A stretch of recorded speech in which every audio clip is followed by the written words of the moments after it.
ওং চামুন্ডায় নমঃ, ওম কাকি পেতনিয়ায় নমঃ।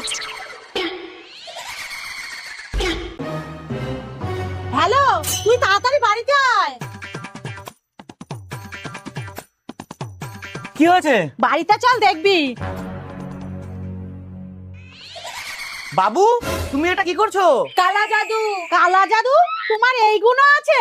হে ভগবান! কার ওপরে কালা জাদু করছো? আমার কাকির ওপরে। কেন? আরে আমার ছোট কাকিমা মায়ের সাথে শুধু ঝগড়া করে, মা আমাকে ফোনে বলে আর কাঁদে, তাই আমি ছোট কাকিমার নামে কালা জাদু করার চেষ্টা করছি। দূর পাগল, আত্মীয় স্বজনদের জন্য এত কষ্ট করতে হয় নাকি? তুমি শুধু পাশের বাড়ির ঘন্টু বাবুর গাড়ির সামনে দাঁড়িয়ে একটা ছবি তুলে স্ট্যাটাসে দিয়ে দাও আর লিখে দাও নতুন গাড়ি কিনেছি, তারপরে দেখো খেলা একদম জমে যাবে। তাই নাকি? আচ্ছা মা, আমি এখন রাখছি। কি গো, তোমার জাদু তো কাজ করে গেছে। ছোট কাকির বুকে ব্যথা নিয়ে হাসপাতালে ভর্তি।